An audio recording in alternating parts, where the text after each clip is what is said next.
इन दिनों मध्य प्रदेश के उज्जैन में तू मैं ज़्यादा ही दिखाई दे रही है। ये बात हम इसलिए कह रहे हैं कि अभी कुछ दिनों पहले ही दुर्लभ कश्यप की गैंग ने के मंडली के एक शख्स की पिटाई कर दी थी।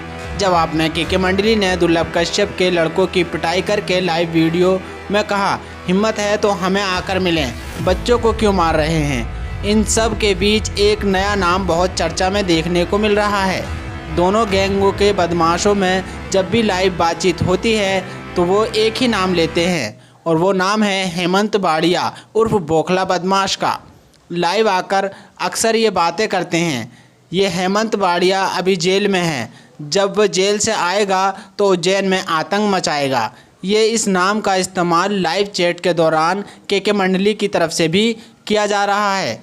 के मंडली के कुछ लोग हेमंत बाड़िया उर्फ बोखला बदमाश का नाम लेते हुए बोल रहे थे कि बोखला आएगा तो ये करेगा, बोखला बदमाश आएगा तो वो करेगा। इन बातों को बोलकर बोखला बदमाश को भी उन लोगों ने चैलेंज कर दिया। इस बोखला बदमाश के बारे में इतनी बातें कही जा रही हैं, आखिर वो बोखला बदमाश है कौन? दरअसल हेमंत उर्फ बोखला बदमाश दुर्लभ कश्यप दोनों एक साथ ही रहा करते थे, या यूं कहें कि दुर्लभ कश्यप ने पहला जघन्य अपराध बोखला बदमाश के साथ ही मिलकर किया था। दोस्तों, इनसे पहले हम आपको बताना चाहेंगे कि दुर्लभ कश्यप और बोखला बदमाश एक दूसरे के दोनों जानी दुश्मन थे। हेमंत बाड़िया और दुर्लभ कश्यप दोनों अपने अपने इलाके में अपना वर्चस्व रखते थे। दोनों पर कई आपराधिक मामले दर्ज थे।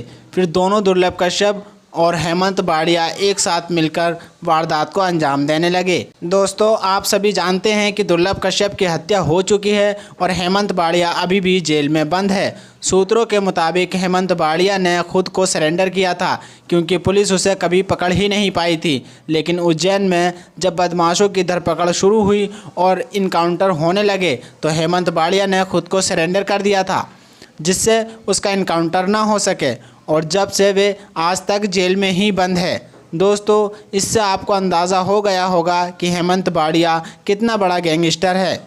और आप के मंडली के और दुर्लभ कश्यप दोनों की गैंग ये बातें करते दिखाई दे रही है कि हेमंत बाड़िया आएगा तो उज्जैन में आतंक आएगा। अब आप इन बातों से अंदाज़ा लगा सकते हैं कि हेमंत बाड़िया कितना बड़ा गैंगस्टर है। जेल में होने के बावजूद लोग उसके कारनामों की चर्चा करते दिखाई दे रहे हैं। अभी इन दोनों गैंगों की बातचीत से यह आशंका है कि उज्जैन में कोई बड़ा घटना घटित ना हो जाए। हम आपसे यही कहेंगे कि आप अपना और अपने परिवार का ख्याल रखें और जुर्म के रास्ते पर जाने से बचें। जय हिंद।